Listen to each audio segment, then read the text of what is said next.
Welcome to Conversations. I'm your host, Mel McKay. On today's program, I'm first joined by Mona Atiya Shirk, Vice President of the Programs at Hively. Hively is a very special nonprofit whose mission is to provide meaningful connections for families and children to thrive. Mona, welcome to the show. Thank you for having me. It's a pleasure. Oh, it's a pleasure. Now, for those of our viewers who are unfamiliar with Hively, can you give us some background about your organization? Absolutely. Hively has been a nonprofit organization since 1976. Wow. Next year, we'll be celebrating our 50th anniversary, and we're very excited because we've been serving Alameda County for over 50 years, and we're just really glad that we're here showcasing that with you. You're part of the family. That's huge. That's right. How many people in the Tri-Valley do you serve a year, and is it increasing from year to year? So we served about 3,800 children this last fiscal year.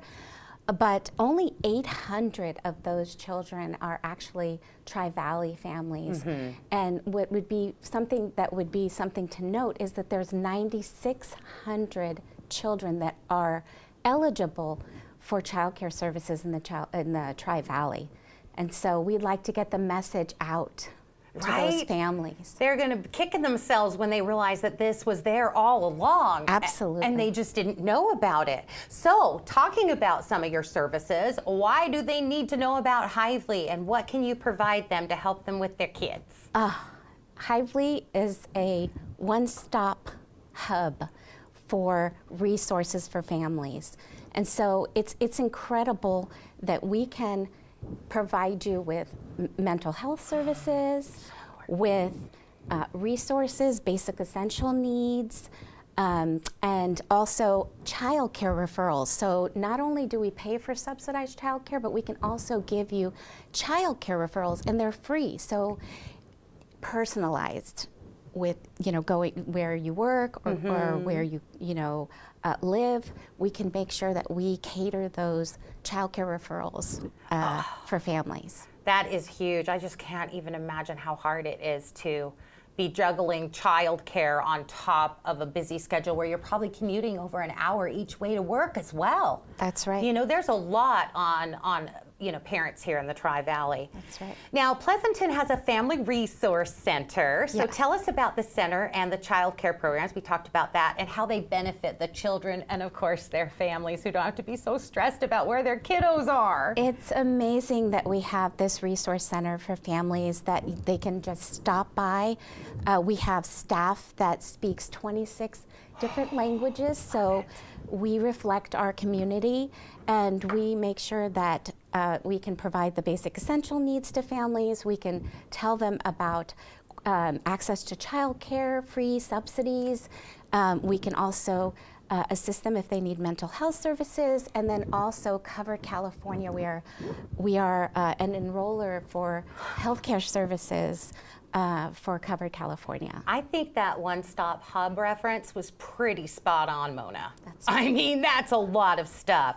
Now, we actually work in the same building. KKIQ and Hively are in the same building in Pleasanton, and I see your crew bringing in all kinds of stuff, and I peek through the window and I see them putting gift bags together in the conference room. Right. Tell us a little bit more about the behind-the-scenes stuff that your staff does to provide these services. What's so wonderful is that we've got this hive on wheels. And so we go out to the community, and we are out there distributing 30,000 diapers last fiscal year, books, early education resources, and so we're out there at the community events. So we were at the Livermore Rodeo. Oh, yes. And then we were at the Dublin that event, I can't think of the event. They have so many. I know, You're out but and about. we're out and about, and you can check our website to see where we're going next. Perfect. Now, we've talked about mental health a couple of times, and I think it is so important, and that topic has become even larger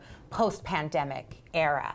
Please tell us about the mental health counseling services that you provide, and who is eligible. Do you counsel the children as well? Yes, so from toddlers to teens to adults, which is amazing. Oh, I'd be such a different person if I was in counseling since I was a toddler. It's amazing, and we have services at our Pleasanton location, Oakland, and San Leandro. We accept Medi-Cal and also private pay.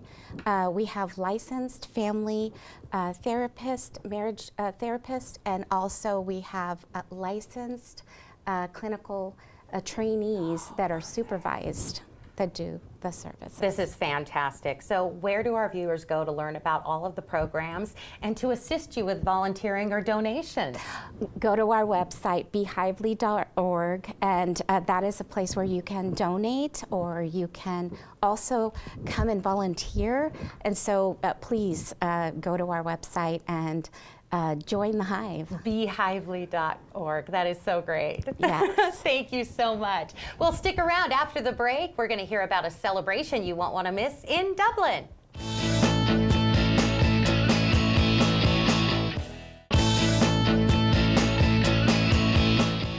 Welcome back. Every year, the city of Dublin celebrates the end of summer with a huge multicultural festival called Splatter.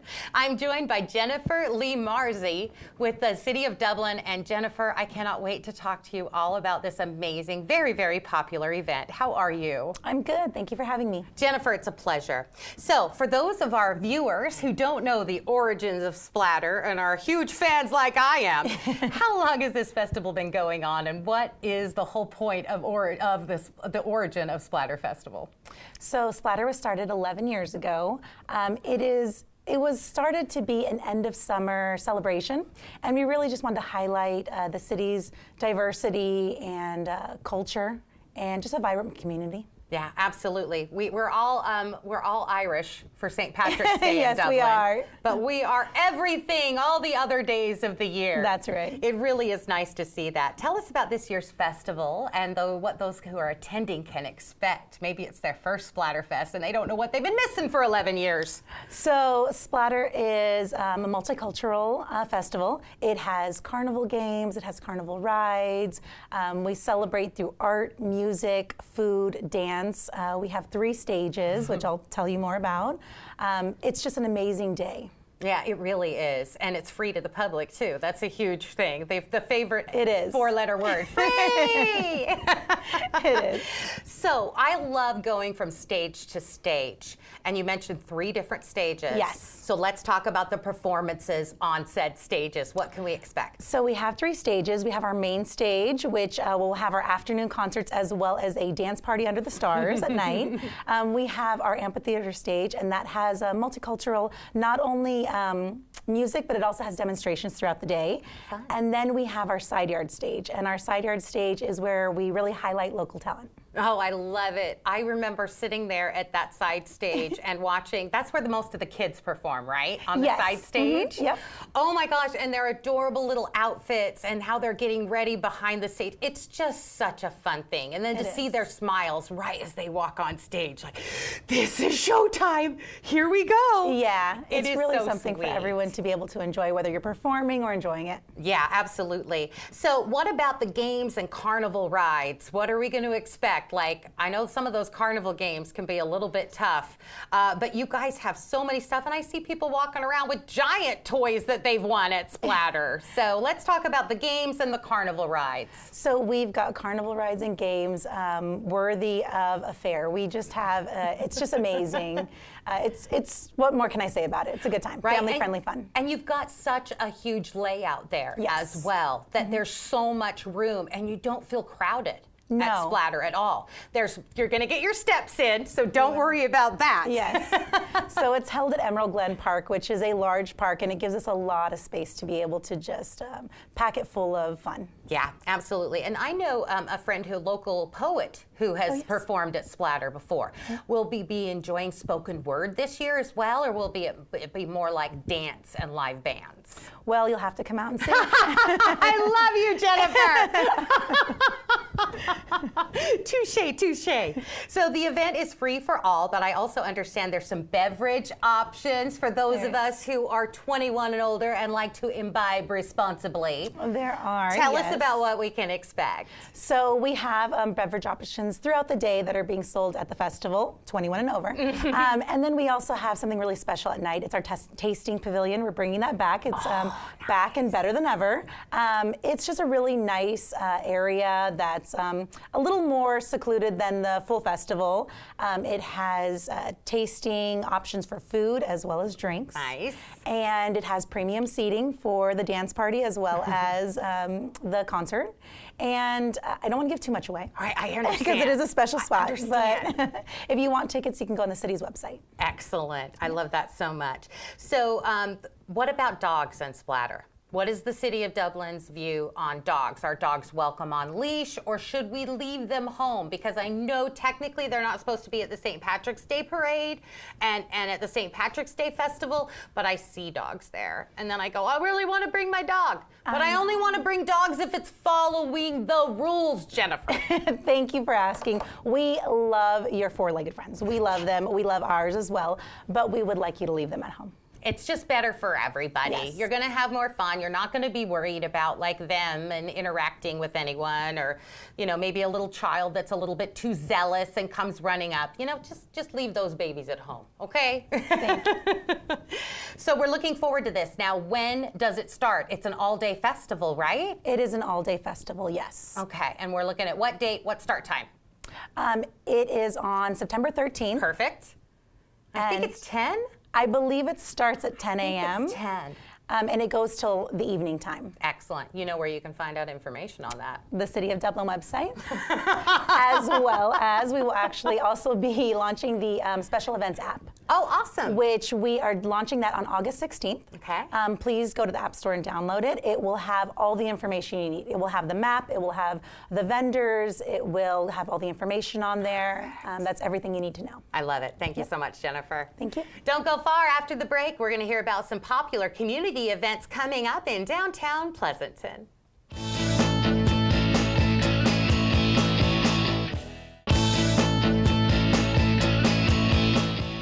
Welcome back to Conversations. Since 1984, the Pleasanton Downtown Association has operated as a nonprofit, organizing many events each year to encourage community engagement and bringing attention to local businesses. Today, I'm joined by Gabrielle Welk from the Pleasanton Downtown Association to talk about some of the fun upcoming events. Thank you for being on the show. Thank you for having me. It's great to see you. You as well.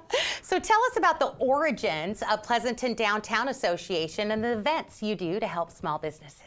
Yeah, so the Pleasanton Downtown Association was created because we are really a hub of a bunch of small businesses. And so sometimes it's great for them to have resources to help them connect with the community if they have questions on permitting or the processes or just how to operate here in downtown Pleasanton. And so it was created to just bring everyone together and also do the events that you mentioned too. So we do a lot of events to bring the community here. A lot of them are free events that are good for the family, and they really just help drive traffic here to downtown so we can show them how beautiful our space is. I love it. I really fell in love with Main Street. I was driving down to check out my first apartment complex when I moved here almost 10 years ago. And I drove down Main Street in Pleasanton and I went, are you kidding me? I have to live here. Charming. So Yes. amazing. And the farmers markets are awesome. I Yes. feel so connected to the community when I go down every Saturday and grab my fresh fruits and veggies and meat and all that. So Yes. thank you for bringing such a community feel. Yes. It does feel like its own little community. It does, it does. So in September, on the 13th, you're holding your annual event, Forkful, which is amazing. Yes. Tell our listeners all about it. Yes, so this is one of my favorite events because how could you go wrong with wanting to try a little bit of everything from the best restaurants that we have? So we work really closely with the chefs at about 10 to 13 different restaurants. And we ask them to curate something special to really represent what they can offer at their restaurants. And so then we give everyone a fork, they check in with us, and they go to all the different spots and they get the perfect forkful and bite of food. Some of the locations will have drinks as well. There's live music. It's just a really great atmosphere and a great way to test all the different restaurants. We have a little bit of everything. There's such a diverse amount of restaurants here in downtown Pleasanton. And so it's a great way to get a little taste of everything, different cultures, different types of food, and enjoy some live music around the way. Oh, I love this idea so much. Now, it's not BYO fork, or else mine would be the gigantic one you hang on the wall. Correct. Yes, correct. But that defeats the purpose. The Right. purpose is to get a little bit of a taste. The perfect forkful, when you take a bite of something and you go, this is going to be the best bite. That's what they're giving you, is that best bite. I love this event. It is so brilliant. So let's talk about some of the local restaurants. You mentioned the wide variety of cuisines that we have in downtown Pleasanton. Yes. Tell us about some of the restaurants that are participating. So we've got a bunch of different restaurants. Like I said, we go to our roots and we have the pizzas. So Zachary's, Gay 90s. We'll move on to Elia. We've got La Conda and La Conta. Oh, yeah. Yes, we've got our new Nashmart, the Austrian cuisine that's going to be joining I haven't us. tried that yet. It's so good. Okay. And this is going to be a great way for people to get a little taste so they can go back for more. right. We've got the Cellar Door, Neighborhood, Sidetrack Bar and Grill, Strizzy's. You've got to have pasta in there as well. yes. And we do Experience Burma, who did win last year for Best Bite. And of course, Noni's, who was our winner the year before. Oh my gosh, I love the sesame chicken over Experience. Oh, Burma. yes. Oh, and that mango sticky rice. Yes. Yum. Yes. Yeah, so a lot of my favorite restaurants are Yes. on this. Yes. But Yes. I'm looking forward to tasting a forkful from those Of restaurants each. that I haven't Yeah. had the opportunity to dine at yet. Oh, this is going to be so great. Yes. Okay, so let's move on from forkful for a second. Okay. Tell us about the trails. I understand there's a little something for everybody with the trails. Yes, so we wanted to figure out a way that people could go on a self-guided tour of some sort. We do have our brew crawls and our wine strolls and things like that, but this is a way for people to kind of do it on their own and not on a specific day. So they can go onto our website or at any of our events, we'll pass them out, and they're little trails. And so we've got a brunch trail, and it has all the times that you would be able to get brunch. We've got a happy hour trail, so all the locations have happy hour and the time, and also a kids zone trail as well. So if you're looking for something to do with the little ones, it has your go-to spots for everything. So it saves you a little bit of time. You don't have to navigate yourself where to go and when, and you can kind of make it fun with your friends and check off places along the way. Love it, love it, love it. And we're getting ready for the Halloween brew crawl Yes. on October 25th Yes. as well. There's so much going on, from forkful to the trails. Where should our viewers go to find out everything that's going on with Pleasanton Downtown Association? So they can go onto our website, pleasantondowntown.net. I always encourage everyone to follow us on Instagram or Right. Facebook for that real-time add-ons. You can go onto our website and actually subscribe to our newsletter as well, and that will give you updates when events are coming up, because there are a lot of them coming up and you don't want to miss any of them. Yeah, exactly. Well, thank you so much for being here. It's been such a pleasure to have you on the show. Thank you for having us. And I will see you at a plethora of these events. With your fork. You know it. Don't go far. When we come back, we're going to hear from Avery Bochera, who has an upcoming event that you don't want to miss.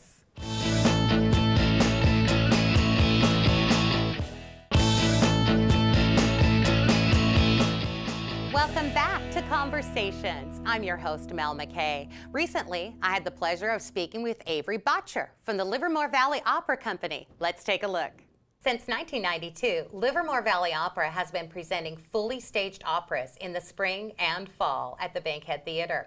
This fall, they will put on an unforgettable performance of La Traviata. And joining us today is their lead soprano, Avery Bochera. Thank you so much for being here, Avery. My pleasure. I'm so starstruck. You're kind of a big deal. Oh, yeah, I don't know. So this year they're putting on La Traviata at Bankhead Theater. You're going to love this venue. I don't know if you've performed here before. Not yet. I'm so excited. My favorite venue in the Tri-Valley. I love it. Tell us about your role in this production. I play the role of Violetta. She's a French courtesan who is inclined to a life of partying until a young man by the name of Alfredo comes in and sweeps her off her feet and kind of changes the course of everything for her. She does she's ill with tuberculosis, so it raises the stakes a bit for her and her situation, but she's full of life and full of passion. Sick with tuberculosis, and she can still hit those notes. It's amazing. I don't know how you do it, Avery. So tell us some more about La Traviata. Who's the composer? And I want to learn more about this love story. Is it a love story or a big red flag? Absolutely. Oh, that's so funny.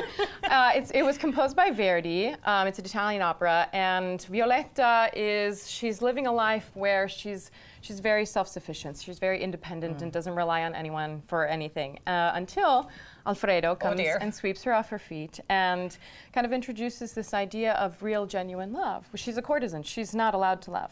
She has to support herself and make a living by doing what courtesans do. Yes. We know what courtesans do. Exactly. So, so this young man comes in, and she is absolutely enamored, and for the first time allows herself to feel the true love. And so they go, and they're living in the countryside, but of course there's drama. Alfredo's father comes and tells her that she is a tarnish on the family's reputation, and so she needs to leave Alfredo. And she tries explaining, "You don't understand. I'm ill. I'm not going to last." This but is gonna be so good. I'm gonna cry right now. Yes, and I won't spoil it, but it's a sad one. So don't forget your tissues.